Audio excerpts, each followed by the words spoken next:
मायने ये है कि मैं एक हूँ, खुशी है आप ठीक है।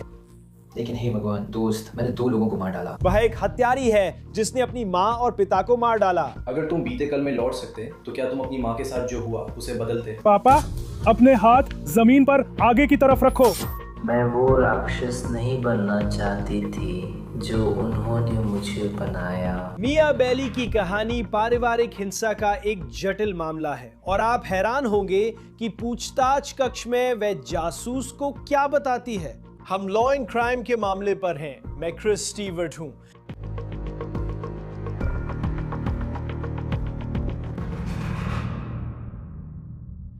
अठारह जून 2024 को पुलिस को एक विवाहित जोड़ा अपने घर में गोली से मरा हुआ मिला। न जबरन घुसपैठ के निशान थे, ना ही कोई सामान चोरी हुआ था। उनका निशाना बनाया गया, हत्यारा उनका ही बच्चा था। जब आप उस घर गए, क्या आपकी माँ ही आपका एकमात्र निशाना थी? पिताजी बाद में आए थे? नहीं, मेरे पिताजी भी थोड़े शामिल थे, पर जब मुझे ज़रूरत थी तब उन्होंने साथ नहीं दिया, शायद इसलिए। ये मिया बेली हैं जो माता पिता की मौत के अगले दिन गिरफ्तार होकर पूछताछ कक्ष में हैं। हमारे पास वॉशिंगटन यूटा में जासूसों के साथ उनकी पूरी बातचीत है। अपने ही घर के अंदर उसने जो किया उसे वो कितनी शांति से बताती है, ये कितना सिहराने वाला है। ये समझाने से पहले मैं बताना चाहता हूं कि पुलिस ने उन्हें पकड़ने से पहले क्या किया। अधिकारियों के अनुसार इसी घर में जोसेफ बेली और उनकी पत्नी गेल के शव मिले। पुलिस को गेल ड्राइंग रूम की फर्श पर चेहरा नीचे मिला। उसे कई गोलियां मारी गई थी। जोसेफ हॉलवे में मृत मिला, उसे सिर में गोली लगी थी। पुलिस को वहां एक कारतूस का खोखा मिला। उन्हें मिया का भाई मिला जो घर से बचकर निकल गया था। मुझे बस इतना पता है कि मैंने ऊपर गोली चलने की आवाज़ सुनी, फिर मेरी माँ चिल्लाने और चीखने लगी। फिर मैंने हमारे कमरे का दरवाज़ा बंद कर लिया और खिड़की खोलने लगा। मैंने कोशिश की कि उन्हें बाहर निकालूं और खुद भी बाहर निकलूं। जब तक हम खिड़की से बाहर निकल रहे थे, वो मेरे दरवाजे पर ज़ोर ज़ोर से मार रहा था, उसे खोलने की कोशिश कर रहा था। और फिर मैंने अपने दरवाजे पर गोलियों की आवाज़ सुनी। तो मुझे लगता है कि वो दरवाज़ा खोलने के लिए गोली चला रहा था या कुछ ऐसा ही, या फिर जहां हम थे वहां अंदर गोली मारने की कोशिश कर रहा था। भाई से पूछा गया कि माता पिता के साथ ये किसने किया, तो उसे पता था किसकी ओर इशारा करना है। उसने जांचकर्ताओं को बताया कि यह उसकी सहोदर मिया का काम था। वो सिजोफ्रेनिक है। वो हाल ही में कई समस्याओं से गुजर रहा है और ट्रांजिशन कर रहा है। मिया एक ट्रांसजेंडर महिला है और आने वाले वीडियो में आप देखेंगे कि वो बताती है कि उसकी ट्रांसजेंडर पहचान ने जो हुआ उसमें भूमिका निभाई। पुलिस ने पूरी रात मिया को ढूंढा और अभी सुबह 8 बजे अपराध स्थल से 5 मील दूर उसे पाया। मिया हिरासत में थी। जांचकर्ता उसे पुलिस स्टेशन लाकर पूछते हैं कि उसने अपने माता पिता को क्यों मारा। मैंने बहुत लोगों से बात की है, लेकिन मुझे इतना जिज्ञासु नहीं हूँ कि क्या हुआ, बल्कि मैं ये जानना चाहता हूँ कि बात आखिर यहाँ तक कैसे पहुँची। ठीक है, चलिए देखते हैं। समुदाय में बहुत सारी आलोचना हो रही है। मैं कहीं भी नहीं जा सकती, मैं बिना किसी के टहलने भी नहीं जा सकती। लोग कहते हैं कि मुझे ट्रैप कहा जा रहा है क्योंकि मैं अभी उसके घर में हूँ। ट्रैप और हार्ट ब्रेकर सहित कई बुरी बातें कही जा रही हैं। लोग गाड़ियों के आगे कूद रहे हैं। चल देते। अपने परिवार के दुर्व्यवहार को कई बार झेलने के बाद बेघर होना और $20,000 के कर्ज में होना। और वो स्कूल कैसा था? नहीं, दुर्भाग्य से मैं उसे शुरू भी नहीं कर पाई। क्या मैं कुछ नोट्स लिख सकता हूँ ताकि अगर मुझे कोई सवाल हो तो मैं उसे स्पष्ट कर सकूँ, या मैं बस ये सुनिश्चित करना चाहता हूँ कि मुझे कोई गलती ना हो? मैं सच में आपकी बात सुन रहा हूँ। ठीक है, नहीं ठीक है। मैं समझता हूँ। तो आपने कहा कि आप बेघर थे, लेकिन आप कितने समय से बेघर हैं? ठीक है, देखते हैं। मैं घर छोड़कर चली गई थी। तो 5 तारीख को? ये पिछले महीने नहीं था। तो मई 5 मई। मुझे याद नहीं, उन दिनों में से कोई था, माफ कीजिए। ठीक है, मई की 5 तारीख या जून की 5 तारीख? मुझे लगता है जून ही था। लेकिन ठीक है। मुझे लगता है मैं बेघर हूँ। तुम कहाँ रह रहे थे? मैं 5 दिन कजिन्स के साथ रही और उन्हें $250 दिए क्योंकि मैं फ्री में नहीं रहना चाहती थी। हाँ, और खैर बस यूँ समझ लो कि उसने मुझे बाहर निकाल दिया। हाँ, आपको कब निकाला गया था? कल? तो मियाँ, क्या वो कुछ ऐसा ही है? हाँ। मुझे लगता है आप कह सकते हैं कि ये रात के 11 बजे है, तो परसों की बात है। ठीक है, तो आज से 2 दिन पहले। कुछ ऐसा ही। हाँ। तो आपको बाहर निकाले जाने की वजह क्या थी? मुझे बाहर इसलिए निकाला गया क्योंकि मेरी कजिन नहीं चाहती थी मुझे करने देती। उसने पूछा कि तुम इतनी उदास क्यों हो, और मैंने उससे बताया कि मेरे बारे में बहुत सी ऐसी बातें थीं जिन्हें वह समझ नहीं सकता था, और मेरे पड़ोसी ने मुझ पर बंदूक तानने की कोशिश की थी, और भी बहुत कुछ। तो किसी ने मेरी बात पर यकीन नहीं किया, किसी ने जांच करने की जहमत नहीं उठाई, और ऐसा पहली बार नहीं हुआ है कि किसी के साथ ऐसा हुआ हो। और 1 दशक पहले मिला था, उसने सोचा मैं पागल हो रही हूँ। मिया अपनी जिंदगी में जो कुछ भी गलत हो रहा था उसके कई सारे उदाहरण देती हैं। डिटेक्टिव मिया के कर्ज के बारे में और पूछता है। आपने बताया था कि आप पर $20,000 का कर्ज था, इसकी वजह क्या थी? ये तो हमारे लोन से आया है, क्योंकि मेरे भाई का, ये मेरे क्रेडिट कार्ड से आया है। ठीक है। 6 महीने एक सिंगल औरत के तौर पर, और ऊपर से एक यंग ट्रांस होने के नाते, तो ठीक है। तो जैसा मैंने कहा, मुझे इसकी सारी बारीकियां नहीं पता, इसमें कौन कौन से खर्चे होते हैं। देखो, सिर्फ ट्रांस से जुड़ी चीज़ों के लिए ही हर महीने लगभग $512 खर्च हो जाते हैं, तो उसमें लेज़र ट्रीटमेंट्स और दवाइयाँ लेना भी शामिल है। मेरे पास एक ऑटो इंजेक्टर भी था जिसकी कीमत हर महीने $125 थी। इन सब चीज़ों से खर्चा बढ़ता है। किस तरह की दवा? सिर्फ HRT। अगर आप खास जानकारी जानना चाहती है तो हाँ। क्या वो हार्मोन रिप्लेसमेंट है? थेरेपी। समझ गया, मैं समझता हूँ। तो ये हार्मोन है, माफ कीजिए। बोलो। हाँ बोलो, नहीं बोलो। इसके पीछे वजह ये थी कि खैर मुझे अस्पताल से मेरी सोशल वर्कर का फ़ोन आया था, और मैंने शायद अनजाने में ही एक तरह से हिपा का उल्लंघन कर दिया। उन्होंने अस्पताल की जानकारी दी, लेकिन सबसे बुरा ये था कि मेरी माँ ने उनसे बात कर सर्जरी से मना कर दिया। और खैर, तो आपकी माँ ने अस्पताल से संपर्क किया?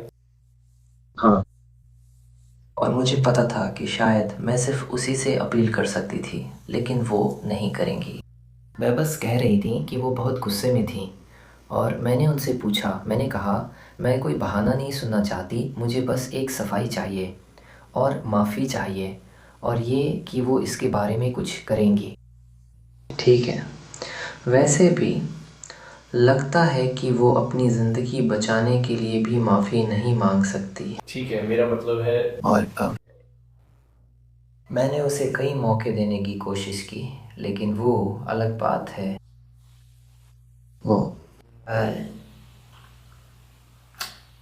वो अस्पताल फ़ोन करके ये नहीं कहना चाहती थी कि वो बस गुस्से में थी और बस कुछ कर लेती इसके बारे में। तो मैं आप में से जो मदद करना चाहते हैं बताना चाहती हूँ कि भले ही मैं बेघर थी और ज़िंदगी में बकवास चल रही थी, मेरी ज़िंदगी में बस एक ही चीज़ बची थी, और उसने उसी पर मुझ पर वार किया।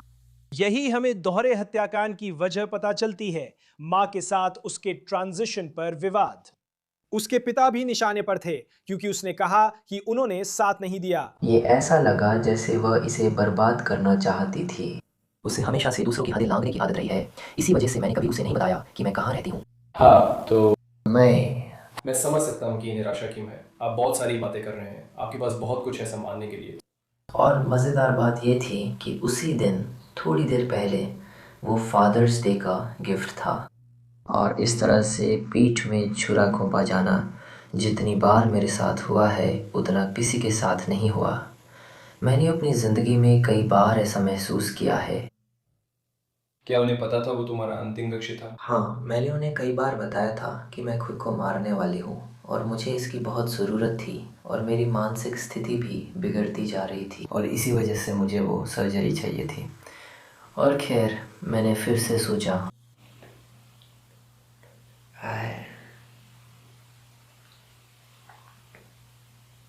कई लोगों ने मुझसे लिया या चुराया है। छठी कक्षा में भी ऐसा हुआ था।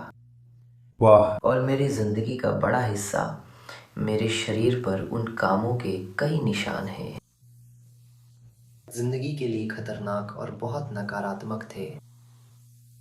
मुझे पता था कि मैं किसी भी हाल में फंसने वाली थी, लेकिन मैंने सोचा अब बहुत हो गया, मैं किसी और को भी अपने साथ ले डूबूंगी। तो आपने कब कब ये फैसला किया कि अब बहुत हो गया है और अब इसे खत्म करना है? उसी दिन। उसी दिन? हाँ, जब उसने फिर से माफ़ी मांगने से इनकार कर दिया। तो क्या ये भी ज़िंदगी के बहाने हैं? वो बस गुस्से में है। माँ हमेशा गुस्से में रहती है। बहुत दुख की बात है। हाँ, इंसान भी कितना सह सकता है। उसके परिणाम स्वरूप ठीक है। बेघर होना, या आप जानते हैं, सार्वजनिक रूप से बुरा व्यवहार झेलना, बहुत सारा कर्ज होना, सर्जरी ना मिलना, बलात्कार होना और फिर परेशान किया जाना, और तरह तरह की दूसरी चीज़ें, और यौन उत्पीड़न भी। और आप जानती हैं, मैं भी बस एक हद तक ही सह सकती हूँ। आखिरकार एक हद आ जाती है जिसे मेरे ख्याल से कोई भी सच में नियंत्रित नहीं कर सकता। और मैंने कोशिश की थी। आखिरकार जासूस मिया को घर में क्या हुआ था इस पर खुलकर बात करने के लिए मना लेते हैं। उसने इसे डी करना कहा। तुम कहती हो डी करना, क्या तुम्हारा क्या मतलब है? उन्हें मारना? उन्हें मारना? क्या एजे से बात के बाद आपने तय किया कि वही एकमात्र रास्ता और योजना थी, या ये फैसला आपने कब लिया? ये अचानक लिया गया फैसला था। फैसला अचानक किया, गाड़ी चलाते समय या वहाँ पैदल जाते हुए? जब मैं बात कर रही थी कॉल के बाद, मैंने एजे से बात की, और वो मैं थी। मैं आज भी वही करती, और मुझे इसका कोई पछतावा नहीं है। मुझे उनसे नफ़रत है। ठीक है। वो आखिरी हद थी। मैंने उन्हें बहुत सारी बातों के लिए माफ़ किया, लेकिन इसने मुझे बहुत बुरी तरह से तोड़ दिया, और न जाने क्या क्या। ठीक है तो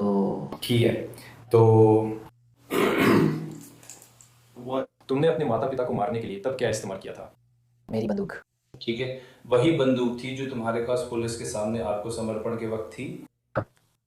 ठीक। क्या उस बंदूक में कोई गोली बची थी? नहीं। आपको क्यों लगता है कि मैं एक दिन से आप लोगों से बचने की कोशिश कर रही थी? मैं खुद के लिए एक गोली पाने की कोशिश कर रही थी। हाँ, मैं कहने वाला था कि अगर तुम्हारे पास एक गोली होती तो क्या तुम्हें लगता है कि तुम कर पाती? खुद को मार लेती। हाँ, शायद। तो बंदूक में कोई गोली नहीं थी, सारी गोलियां तुम्हारे माता पिता के घर ही चल गई थी। और मुझे पता था कि मैं तुम लोगों की तरफ निशाना साध सकती हूँ, लेकिन मैंने बातचीत में सुना था कि तुम लोग जानलेवा वार नहीं करने वाले हो। तो तुमने कौन सी बातचीत सुनी थी? मैंने तुम लोगों को यहाँ जानलेवा वार मत करना कहते सुना था। मैं उनसे तान सकती थी। तो कानून प्रवर्तन नहीं था। हाँ। तो यही वजह थी कि आपने आत्मसमर्पण क्यों किया और कहाँ किया? हाँ। ये बुरा है। यहाँ से कई लोग गुजरे, लेकिन सबका रवैया रहता है कि बस अपने काम से मतलब रखो। एंड तुम इसका हिस्सा नहीं हो, है ना? आज के लिए अच्छे लोग यही हैं। हाँ। या मुझे कहना चाहिए, जिंदगी के लिए भी। मेरे नजरिए से मुझे नहीं पता, क्या आप बता सकते हैं कि आपके माता पिता के घर क्या हुआ? मैं बस वहाँ जाकर रुकी और बंदूक तान दी। मैं थी, आप जानती हैं, मैंने खुद से कहा कि अपने उस हिस्से को फेंक दूं। आप जानती हैं, उस हिचकिचाहट वाले हिस्से को, जैसे हमेशा करती हूँ। एंड दरवाजे से अंदर भागी, पहले उस पर गोली चलाई और फिर सब जल्दी खत्म करने की कोशिश की। पापा की मौत तुरंत हो गई थी। जो आप दरवाजे से अंदर आए तो आपकी मम्मी कहाँ थी? मुझे लगता है वो दूसरी कुर्सी पर थी, या टीवी के सबसे पास वाली कुर्सी पर, या फिर सफ़ेद सोफे पर थी। ठीक है, क्या आपके पापा भी उसी कमरे में थे? नहीं, वो बाहर आए और पूछा क्या हो रहा है, और मैंने उन पर बंदूक तान दी और कहा कि गोली चलाओ। ठीक है, जब आप सामने के दरवाजे से अंदर गए तो क्या सामने के दरवाजे पर ताला लगा था? हाँ, हमें नहीं पता, सब कुछ बंद था। ठीक है। तो आप अंदर गए, माँ कुर्सी पर थी, और फिर क्या हुआ? मैंने उन पर गोली चलाई। तो आपने उन पर गोली चलाई। क्या आपको याद है कि आपने कितनी बार उन पर गोली चलाई? खैर, आप लोग पता कर सकते हैं। हाँ, मुझे पक्का नहीं पता। पापा को 2 बार गोली मारी, और फिर मैं भाई के साथ नीचे गई। मैंने कहा, तुमने मेरी ज़िंदगी बर्बाद कर दी। ये सब उनके बारे में इतना नहीं था, ये मेरे माता पिता को लेकर एक संदेश देने के लिए था। समझ गया। समझिए, क्या तुम्हें याद है कि अपनी माँ पर कितनी गोलियां चलाई थी? देखते हैं। ये 12 की क्लिप है, तो पूरी क्लिप नहीं थी, तो शायद 3 राउंड बचे थे। क्या आपको याद है पहली गोली उसे लगी थी? नहीं, वो उसे लगी थी, मैंने देखा नहीं, इसलिए कई बार गोली चलाई। तो आप ऐसा नहीं करिए। वो बस उसके आर पार निकल गई, ठीक है, इसलिए मैंने उसकी मौत पक्की करने के लिए बार बार गोली मारी। ठीक है। जवाब पाने की कोशिश कर रही हूँ। आप अंदर गए, वो कुर्सी पर थी, क्या आपने पहली गोली चलाई? मैंने बंदूक तानी, वो कुर्सी से उठ गई। वो कुर्सी से उठी, फिर आपने गोली चलाई। और फिर क्या हुआ? फिर उसके बाद आपने अपनी माँ के पास कैसे गए? आपने उस समय अपनी माँ के पास कैसे पहुंचे? मैंने अभी अभी उन्हें गोली मारी और फिर मैंने अपने पापा को देखा, वो बाहर आए और मैंने उन्हें भी गोली मार दी। तो आप आगे बढ़ते गए और माँ पर गोली चलाते रहे जब तक वो गिर नहीं गई, फिर पापा बाहर आए। हाँ, मैं नीचे गया, गोली चलाई, बंदूक रख दी, क्योंकि नहीं चाहता था कि मेरा भाई पीछे न पड़े। फिर ऊपर जाकर पापा पर एहतियातन एक और गोली चला दी। पक्का कर लो कि वो मर चुके हैं। कुछ ऐसे ही। माँ को गोली लगती है? कई बार। हाँ, कई बार।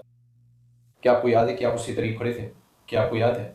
मैं उससे लगभग 6 फीट दूर था। तो कभी 6 फीट से ज़्यादा पास नहीं गए? नहीं, हम दोनों लगभग। ठीक है, और फिर पापा आते हैं, क्या हुआ, क्या चल रहा है? हाँ, और मैंने निशाना लगाया, फिर उसने अपना सिर घुमाया और सब कुछ तुरंत हो गया, वो बस पीछे की ओर गिर गया। ठीक है, तो आपने उसे गोली मारी और बस एक ही गोली चलाई? हाँ, और फिर मैंने और फिर आप नीचे गए? वहाँ एक राउंड भाग्य क्या आपको याद है कि आपने नीचे वो राउंड कहाँ फायर किया था? ऊपर बाई ओर का दरवाज़ा। दरवाजे के बीच में? हाँ, बीच में, पर थोड़ा बाई ओर। क्या दरवाज़ा बंद था? हाँ, वो बंद था, ताला लगा हुआ था। क्या आप सुन सकते थे? क्या आप उसे अंदर सुन सकते थे? हाँ, उसने दरवाजे पर भौंका था और मैंने बस सोचा, और वो मेरा मुख्य लक्ष्य नहीं था। तो फिर वो राउंड किस लिए था? एक संदेश, बस एक संदेश। और भी ज़्यादा? हाँ, अगर तुमने उसे मारा होता तो कैसा लगता?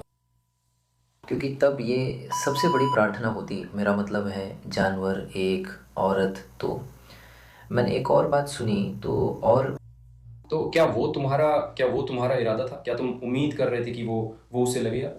असल में नहीं, मुझे पता था कि मैं उसे मारने वाली हूँ। सिर्फ इसलिए क्योंकि ये थोड़ा बोरिंग है, एक ही शॉट। हाँ, ठीक है, अगर ऐसा हुआ तो फिर क्या? मुझे नहीं पता कि एक औरत ने कैसे किया, पता है? वहाँ सिर्फ तुम्हारा भाई था या और कोई भी था? अमांडा साथ थी, बच्चे नहीं थे, इसलिए मैंने यही समय चुना।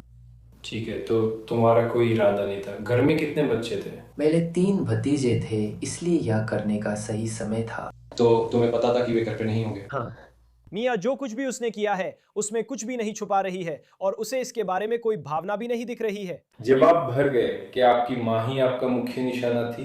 पिताजी बाद में आए या आप? नहीं, मेरे पापा भी इसमें थे, लेकिन कम। जब मुझे उनकी सबसे ज़्यादा ज़रूरत थी तब उन्होंने साथ नहीं दिया, शायद इसलिए। समझ गया। तो माँ इसलिए निशाना नहीं थी कि उन्होंने आपको धोखा दिया था? वो निशाना थी क्योंकि उन्होंने मुझे धोखा दिया था, ठीक है? तो ऐसा था। और फिर पापा तो ज़ाहिरा की माँ के साथ ही हैं, वो दोनों एक ही पक्ष में हैं। दोनों इसमें शामिल हैं और दोनों इसमें हैं, हाँ, मैं बस ये पक्का करना चाहता था। बस थोड़ा कम। मैं बस नहीं चाहता था, मैं ये सुनिश्चित करना चाहता था कि मैंने पूरी तरह से स्पष्ट कर दिया है, क्योंकि यह आपके साथ वही चीज़ थी जो भ्रमित कर रही थी कि क्या आपके पापा थोड़ा सा खर्च करने के लिए तैयार थे। हाँ, फिर उन्होंने गलती से मन बदल लिया, तो हम शेवी और बाकी चीज़ें दिखाएंगे। वो था। क्या वहाँ शर्तें थीं? क्या वो कुछ करने वाले थे? हाँ, मेरे पापा पैसों को लेकर परेशान थे, क्योंकि उनकी लगातार बेवजह खर्च करने की आदतें थीं और मेरे भाई की सबसे ज़्यादा। तो क्या आपको लगता है कि ये सारी चीज़ें जो भी कर रहे थे, जो उन्होंने कही थी कि ठीक है मैं इन चीज़ों में बैठूंगा, तो उन्होंने वादे नहीं निभाए, मुझे ये पसंद नहीं था, मैं ऐसी नहीं बनना चाहती थी। झूठ बोला मुझे बिल्कुल पसंद नहीं था। हाँ, आप ऐसा नहीं सोचेंगे। मेरे साथ? हाँ, मेरा भी है, मुझे बिल्कुल पसंद नहीं है। हाँ, नहीं, मुझे भी नहीं। मेरी ज़िंदगी में पहले ही बहुत झूठ रहे हैं, इसलिए अब उसका हिस्सा नहीं बनना चाहती। हाँ, मैं कभी कभी झूठ बोलती हूँ। झूठ और ऐसे झूठ जो लोगों को प्रभावित करते हैं, उनमें फ़र्क होता है। हाँ, कभी कभी बचने के लिए झूठ बोलना पड़ता है। मुझे छोटे मोटे झूठ पसंद नहीं। मुझे अलग अलग तरह की सच्चाइयाँ पसंद है। और मैं बस चाहता हूँ, मैं बस ये स्पष्ट करना चाहता हूँ कि आपके मन में कोई पछतावा है या नहीं। ठीक ठीक है, मैं पछतावा तो यही था कि मैं वो राक्षस नहीं बनना चाहती थी जैसा उन्होंने मुझे बना दिया। मैं सच में अच्छी बनना चाहती थी लेकिन नहीं बन पाई। ठीक है। लेकिन जैसा कि मैंने कहा, वो आखिरी रास्ता था, आखिरी हद थी। मैंने उससे पहले हर एक विकल्प आजमाया, हर मुमकिन कोशिश की। वो था और मैंने कोशिश की, मैंने बहुत मेहनत की। ऐसा लगता है कि आपने इससे पहले हर वो चीज़ कर ली जो आप करना चाहती थी, और मैंने भी हर वो कोशिश की जो वे मदद पालें या बेहतर होने के लिए सोच सकती थी। लेकिन अगर मैं वापस जा भी पाती तो भी मैं कुछ नहीं कर सकती थी, कुछ भी नहीं। मेरा मतलब है, खुद को ख़त्म करने के अलावा और कुछ नहीं था। मैं कुछ अलग नहीं कर सकती थी। जो भी मैं सोच सकती थी मैंने कोशिश की, सच में की। लेकिन सर्जरी के मामले में वो अब या कभी नहीं वाली स्थिति थी। और जैसे ही उसने विस्तार से बताया कि उसने अपने माता पिता को कैसे मारा, जासूसों ने मिया के साथ अपनी बातचीत समाप्त की। यहाँ तक मेरी बात है, जो भी हो, मुझे खुशी है कि तुम ठीक हो। नहीं, तुम नहीं हो दोस्त, मैंने 2 लोगों को मार डाला। परिवार में मैंने ये काम काफ़ी समय से किया है कि लोगों की मौत अब इस वक्त तुमसे बात करने के तरीके को प्रभावित नहीं करती। मतलब मैं खुश हूँ कि तुम अब भी यहाँ हो, ठीक है, क्योंकि मैं तुमसे बात करना चाहता था। मैं अपनी अगली कहानी लेने जा रही हूँ, मैं समझती हूँ। हमारे पास तुम्हारी कहानी है और मैं इसकी सराहना करता हूँ कि सिर्फ तुम ही इसे बता सकते हो, जैसा कि मैंने कहा था। हाँ, इसके अलावा मैं तुम्हें बताने जा रहा हूँ, क्या तुम्हारे पास और कुछ है जो तुम कहना चाहते हो? नहीं, वो नहीं है। तो मैं बस तुम्हें ये बताने जा रहा हूँ कि अभी से आगे क्या होने वाला है, ठीक है? क्योंकि तुम्हें खरोच आई है, उन्होंने तुम्हारा प्रारंभिक चिकित्सकीय परीक्षण किया। हमें तुम्हें अस्पताल ले जाना होगा ताकि वे जांच सकें कि तुम्हारी कोई हड्डी टूटी तो नहीं। तो हम वहाँ जाएंगे, चिकित्सकीय अनुमति ले लेंगे और फिर तुम्हें जेल ले जाया जाएगा। हाँ, सराहना करता हूँ मिसेस। ठीक है, तो अभी के लिए मैं सच में ही जानना चाहता हूँ, यहाँ कुछ पावरेट है, और भी चिकन है, और भी जिमी जॉन्स है, कुछ चाहिए? मैं तुम्हारे लिए ला सकता हूँ, खाने या बाकी चीज़ों के लिए, इससे पहले कि मैं तुम्हें अस्पताल ले जाऊँ। वहाँ कितना समय लगेगा पता नहीं। एनर्जी के लिए थोड़ा चिकन इट्स अनपावर्ड, ये मेरा ख्याल है। ठीक है, मैं तुम्हें जल्दी से ले जाता हूँ और फिर तुम्हारे लिए पावरेट और थोड़ा चिकन लेके आऊँगा। और फिर जैसा कि मैंने कहा, मैं तुम्हें यहीं छोड़ने वाला हूँ और मैं बॉडी कैमरा भी चालू ही रखूँगा। क्या तुम्हारे पास मेरे लिए कोई सवाल है? खैर, मैं जानना चाहूँगी कि वह किस ओर झुक रहा है। देखो, इस वक्त कहना बहुत मुश्किल है, लेकिन हम सच में तुम्हारी सराहना करते हैं, और ईमानदारी से कहूँ तो हम तुम्हारी कहानी बताने के लिए तुम्हारे आभारी हैं, सच में। तुम्हें पता है, न्याय व्यवस्था इसलिए नहीं बनी कि फैसला वही करे, लेकिन उसका बहुत बड़ा प्रभाव है, सही है, और इसलिए और तुम्हें वकील मिलेगा। ऐसी स्थिति में तुम्हें राज्य की ओर से वकील मिलेगा, ठीक है? मामले की वजह से मैं झूठ नहीं बोलना चाहती। मैं समझता हूँ, और आपको इसे स्वीकार करने की ज़रूरत नहीं है, लेकिन मैं कहूँगा कि आपके पास वकील मिलने और उनके ज़रिए बात आगे बढ़ाने की संभावना होगी, और शायद यही आपका रास्ता है उनके साथ काम करने का जो आप अंततः चाहते हैं। मुझे लगता है यही एकमात्र वजह थी जो मैंने कही। हाँ, आप और यही तरीका है, क्योंकि वो स्पष्ट रूप से राज्य की ओर से वकालत करता है, वो राज्य और पीड़ितों का प्रतिनिधित्व करता है, सही? हाँ, आप भी एक पीड़ित हैं, आपको वकील मिलना चाहिए। वो और जूरी साथ काम कर सकते हैं और हम किसी समझौते पर पहुंच सकते हैं। अगर आप चाहें तो वही समझौता होगा, अगर नहीं तो फिर ये आप जैसे लोगों की जूरी के पास जाता है। ठीक है। तो क्या ये समझ में आता है? ठीक है, मैं तुम्हारे लिए कुछ चिकन और पावरेट लाता हूँ और फिर शायद तुम्हें दूंगा। जैसे ही ये हो जाएगा मैं आकर देख लूंगा कि तुम ठीक हो, और फिर हम इसे आगे बढ़ाएंगे। ठीक है। तुम यहाँ थोड़ी देर में सो सकते हो। ठीक है, मुझे पता है कि तुम थके हुए हो। मिया बेली को दिसंबर 2025 में अपने माता पिता की हत्या के लिए 2 क्रमिक आजीवन कारावास की सजाएं सुनाई गई थी। उसके वकील ने सजा को एक साथ चलाने की अपील की थी और जज ने उसे यही कहा। उस दिन तुम्हारे किए काम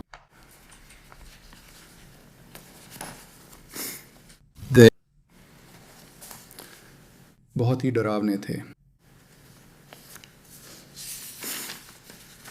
अगर हम घटनाक्रम को देखें तो आप घर आए, आपके पास एक बंदूक थी, आपने अपने माता पिता को गोली मार दी, फिर आप नीचे गए, दरवाज़ा बंद था। उस कमरे में गोली चलाई जहां आपका भाई कोरी और नांदा मंडलोर, और फिर आप वापस ऊपर चले गए। मिस बेली फिर वापस ऊपर चली गईं। उन्होंने बताया कि वो अपने पिता के पास लौटी जो ज़मीन पर पड़े थे, और यह सुनिश्चित करने के लिए कि वो मर चुके हैं, उन्होंने उनके सिर में एक बार और गोली मारी। जोसेफ बेली के शरीर के पास भी खाली कारतूस के खोल पाए गए। उसने माँ की आवाज़ें सुनी। मिस बेली वापस गईं और ये पक्का करने के लिए कि वो मरी हैं, सिर में गोली मार दी।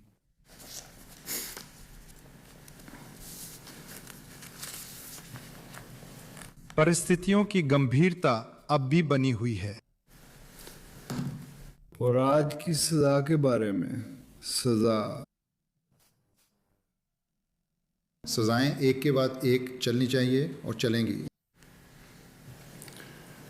मिस बेली, केस 2025 241511 नॉर्थ 3 में जघन्य हत्या के आरोप में पहली डिग्री की अपराध, आपको 25 साल से लेकर आजीवन कारावास की सजा सुनाई जाती है। दूसरा आरोप जघन्य हत्या, पहली डिग्री का अपराध, आपको 25 साल से आजीवन कारावास की सजा दी जाती है।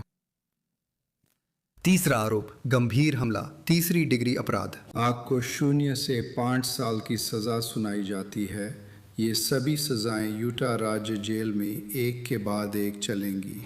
ये लॉ एंड क्राइम द्वारा प्रस्तुत मामला था। YouTube, Spotify पर सब्सक्राइब करें। अब हम पीकॉक पर भी स्ट्रीम हो रहे हैं। मैं क्रिस स्टीवर्ट हूँ। अगली बार मिलेंगे।